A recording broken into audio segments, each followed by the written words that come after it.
Hello friends, welcome to my YouTube channel.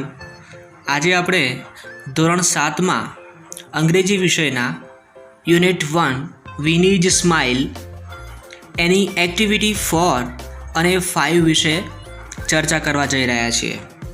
Video શરૂ કરતાં પહેલાં આ વિડીયોની લિંક તમારા મિત્રો સાથે શેર કરો, જેથી કરીને એ પણ વિડીયોનો લાભ લઈ શકે.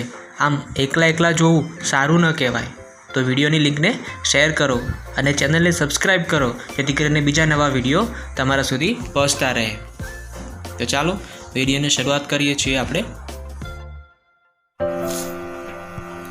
સૌથી પહેલાં એક્ટિવિટી 4 લઈ લઈએ. આપણે એક્ટિવિટી 4ની અંદર સૂચના આપી છે, સોહનને તેના જીવનમાં બનતી ઘટનાઓના ચિત્રો દોરવાનો શોખ છે.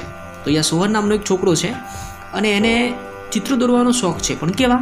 તો એના જીવનમાં જે પણ ઘટનાઓ ખાસ બને છે એને એ ચિત્રો દોરી અને કંડારી દે છે. તેણે દોરેલા ચિત્રો અને તેણે તેના મિત્ર મોહનને કહેલા વાક્યો તેની ડાયરીના પાનામાંથી વાંચો. તો એને ચિત્રો દોર્યા છે અને જે વાક્યો મોહનને કહ્યા છે એ આપણને એને ડાયરીના પાનાની અંદર લખેલા બતાવે છે. તો તમારી સામે એક પછી એક એવા 3 ઇમેજીસ આવશે અને એમાં જે તમારી પુસ્તકમાં છે એના જ કટિંગ છે આ. તો એમાંથી આપણે જોઈશું અને સમજીશું કે કેવી કેવી ઘટનાઓ એની સાથે બને છે અને કેવી રીતે એ વર્ણન કરે છે. જ્યારે ભૂતકાળમાં કોઈ બાબતનું વર્ણન કરવાનું હોય તો આપણે કેવી રીતે કરીએ છીએ એ અહીંયા શીખવાનું છે. તો પહેલું છે 6ઠી જાન્યુઆરી 6/1/2012, મતલબ કે 6ઠી જાન્યુઆરી 2012 એ દિવસે ફ્રાઈડે છે, શુક્રવાર છે. તો એ દિવસે શું ઘટના બની હતી એ જોઈએ આપણે. ઇટ વોઝ 6th જાન્યુઆરી 2012. તે દિવસ 6ઠી જાન્યુઆરી 2012 હતો. એ જુઓ, ઇટ પછી વોઝ મૂકેલું છે. તો જ્યારે કોઈ વસ્તુ આપણે ઘટનાની વર્ણન કરતા હોય તો ત્યાં ભૂતકાળમાં છે એટલે આપણે વોઝ મૂકીશું. It was my birthday. એ દિવસ શું હતો? સોહનનો જન્મદિવસ, બર્થડે હતો. My father bought a bicycle for me. મારા પપ્પા મારા માટે એક સાયકલ ખરીદીને લાવ્યા હતા. હવે જુઓ, અહીંયા બોટ લખેલું છે, માય ફાધર પછી બોટ છે. તો બોટ એ બાઈનું ભૂતકાળનું રૂપ છે. જ્યારે તમારે કોઈ ઘટનાને ભૂતકાળમાં વર્ણવવાની હોય ત્યારે જે ક્રિયાપદ તમે મૂકો છો એ ભૂતકાળનું ક્રિયાપદ હોવું જોઈએ. તો અહીંયા માય ફાધર મતલબ કે મારા પપ્પા, એના પછી બોટ ક્રિયાપદ છે. તો બોટ એ બાઈનું ભૂતકાળનું રૂપ છે. ચલો આગળનું ઇમેજ જોઈએ. બીજી ઘટના છે 11/2/2012 સેટરડે, મતલબ કે 11મી ફેબ્રુઆરી 2012 શનિવારનો દિવસ છે. I took part in bicycle race. મેં સાયકલની રેસમાં ભાગ લીધો હતો. ટુક એટલે લેવું. I won the second prize. હું બીજો નંબર અથવા મેં બીજો નંબર મેળવ્યો હતો. I also won this trophy. તો જુઓ, ચિત્રની અંદર તમને ટ્રોફી બતાવી કે શું કહે છે કે હું આ ટ્રોફી પણ જીત્યો હતો. ચલો એના પછીનું ઇમેજ જોઈએ. ત્રીજું ઇમેજ જોઈએ. ત્રીજી ઘટના કેવી બની છે પણ જોઈએ. ચલો 4/5/2012 ફ્રાઈડે, મતલબ કે આ દિવસ છે 4મી મે 2012 અને દિવસ છે ફ્રાઈડે એટલે શુક્રવાર. Look at this picture. આ ચિત્રમાં જુઓ. This is SSG hospital. એ SSG હોસ્પિટલ છે. I had an accident.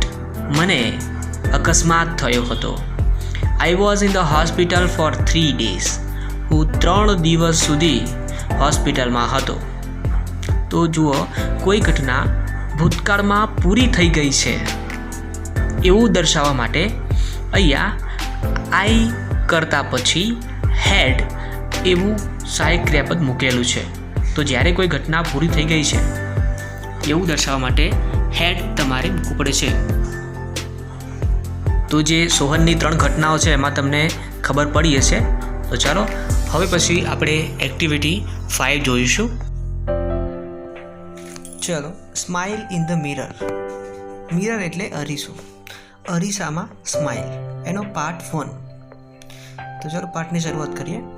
It was 11th April 2011. તે દિવસ 11મી એપ્રિલ 2011 હતો.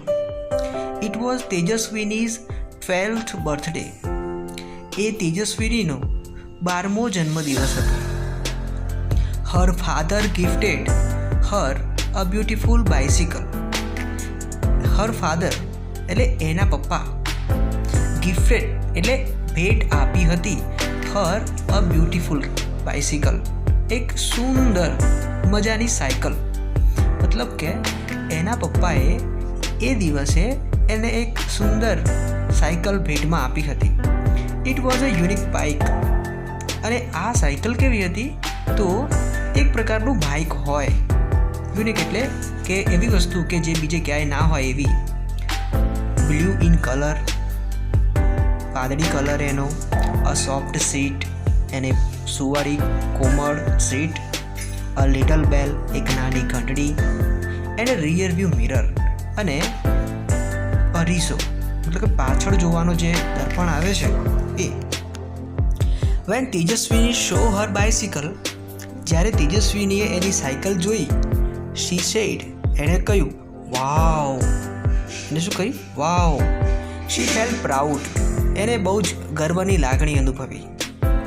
શી placed her foot on left pedal and yelled. એને પ્લેસ્ડ મતલબ કે મૂક્યું, એનો પગ એને ડાબા પેડલ પર મૂક્યો અને એને ચીસ પાડી. હિયર આઈ ગો, ચાલો હવે હું જાઉં છું. She moved faster and faster. એ ઝડપી અને ઝડપી દોડી. She went to the river bank. એ નદી કિનારે પહોંચી ગઈ. રિવર બેંક એટલે નદી કિનારો. She enjoyed riding the bicycle on this rough path. એ આ નદી કિનારાના ખાડા ખરબચડાવાળા રસ્તામાં રાઇડિંગ કરવાનો એન્જોય કરી રહી હતી. She was riding at a top speed. એ એની પૂર ઝડપે દોડી રહી હતી. ધેન શી નોટિસ્ડ, ત્યાં એણે એક નોંધ્યું, a red button near the bell. એને બેલની નજીક એક લાલ કલરની સ્વિચ બટન જોયું. What was that? તે શું હતું? She pushed the button. એને બટન દબાવ્યું. લો એન્ડ બિહોલ્ડ, અને તરત જ there came out a big fan on the rear wheel. અને તરત જ ત્યાં એક મોટો પંખો પાછળના ટાયરે, રિયર વ્હીલ એટલે પાછળનું ટાયર, પાછળનું જે વ્હીલ છે ત્યાં એક મોટો પંખો કેમ આઉટ થયો, બહાર આવ્યો. The fan started rotating.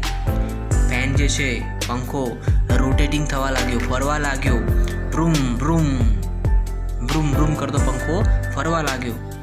It thrilled તેજસ્વીની. અને એને તેજસ્વીનીને આશ્ચર્યમાં મૂકી દીધી. આમ એકદમ નવાઈ પામી ગઈ. She the bicycle with full strength. એને જે છે એ બાઇસિકલને જોરથી પેન્ડલ મારવાના ચાલુ કર્યા. અહીંયા સ્પેલિંગમાં લોચો છે. શી પેન્ડલ ધ બાઇસિકલ, અહીંયા પેડલ રાખવાનું રહી ગયું છે. And what a miracle. અને કેવો જાદુ, શું જાદુ થયું? મિરેકલ એટલે જાદુ, ચમત્કાર. The bikes front wheel rose from the ground. અને બાઇકના આગળના ટાયર, ફ્રન્ટ વ્હીલ એટલે આગળના ટાયર, રોઝ એટલે ઊંચા થયા, ફ્રોમ ધ ગ્રાઉન્ડ. જમીન પરથી બાઇકના આગળના ટાયર ઊંચા થયા. And then the rear one, અને પછી એક પાછળનું પણ. ધ બાઇક વોઝ ફ્લાઇંગ નાવ. અને હવે આ જે બાઇક હતું, મતલબ એ સાયકલ હતી, એ હવે ઉડી રહી છે. She pedaled faster and the bicycle went up and up. એ જે છે એ પેન્ડલ ફાસ્ટ અને ફાસ્ટ દબાવી પેન્ડલ મારી રહી છે. અને બાઇસિકલ એ ઊંચે ને ઊંચે જઈ રહી છે. 3, 4, 5, 50 મીટર્સ. એમ કે 3, 4, 5, છેક 50 મીટર ઊંચે જઈ રહી છે બાઇક. She was thrilled. એ આશ્ચર્યચકિત થઈ ગઈ. Now she was flying over the river. અને એ હવે નદી ઉપર થઈને ઉડી રહી હતી. She looked down. એને નીચે તરફ જોયું. Oh, is that a kite in the river. શું એ નદીમાં પતંગ છે? It was a boat. તે બોટ હતી. She turn the handle towards her village. એને હેન્ડલ એના કામ તરફ ફેરવ્યું, ઘુમાવ્યું. શી શો હર સ્કૂલ, એને એની સ્કૂલ જોઈ. ઓહ નો, અરે, there are so many leaves of trees on the roof. છત ઉપર તો ઝાડના ઘણા બધા પાંદડા છે. I will clean them tomorrow, હું એને આવતીકાલે સાફ કરી દઈશ. શી થોટ, એણે આવું વિચાર્યું. What else could she see from there, તે આનાથી વધારે બીજું શું જોયું હશે. Discuss in pairs and write your points below. તેજસ્વીનીને બીજું શું શું દેખાયું હશે, બેની જોડીમાં ચર્ચા કરો અને મુદ્દા નોંધો. અહીંયા તમારે જોવાનું છે કે વિચારવાનું કે તેજસ્વીનીએ ગામમાં આવ્યા પછી બીજું શું શું જોયું હશે, એ તમારે ત્યાં નોંધવાનું છે. ચલો આગળનું પાર્ટ જોઈએ હવે. Now she was over the farms and fields. એ હવે ખેતરો અને મેદાનો ઉપર હતી. Green fields. She was enjoying the beautiful view, and then she noticed a flock of birds on her way. Green fields मतलब કે લીલા મેદાનો. She was enjoying the beautiful view. એ સુંદર દ્રશ્ય જોઈને આનંદિત થઈ રહી હતી. અને એવામાં she noticed a flock of birds on her way. અને એવામાં એને એક પક્ષીઓનું ઝુંડ અથવા પક્ષીઓનું ટોળું જોયું. શી અપ્લાઇડ ધ બ્રેક્સ, એને બ્રેક મારી. ધ ફેન સ્ટોપ્ડ, પંખો ફરતો બંધ થઈ ગયો. And bike started coming down, અને સાયકલ છે એ ધીમે ધીમે નીચે આવવા લાગી. તેજસ્વીની ક્લોઝડ હર આઈઝ, તેજસ્વીનીએ એની આંખો બંધ કરી દીધી. And held the handle tightly, અને હેન્ડલને ટાઇટલી પકડી રાખ્યું, મજબૂતાઈથી પકડી રાખ્યું.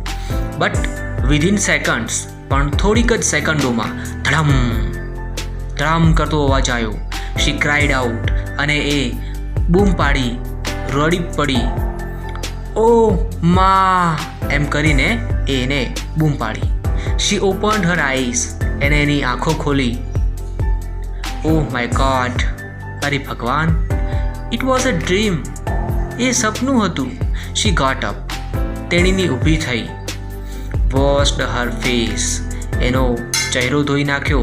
And looked into the mirror, અને દર્પણમાં જઈને જોયું, અરીસામાં જઈને જોયું.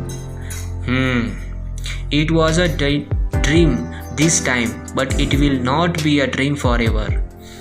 કે છે કે એ આ વખતે તો સપનું હતું, પણ એ હંમેશા માટે સપનું નહીં રહે. શી પ્રોમિસ્ડ હરસેલ્ફ, એને પોતાની જાતને પ્રોમિસ કરી. I will make a bike like this and fly over my village. હું આવું બાઇક બનાવીશ અને મારા ગામ ઉપર થઈને ઉડીશ.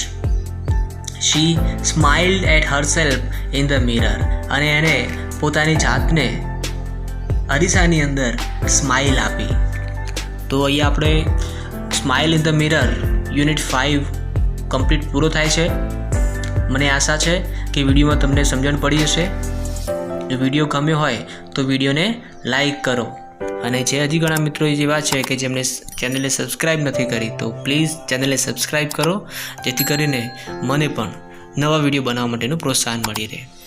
Thanks for watching my video.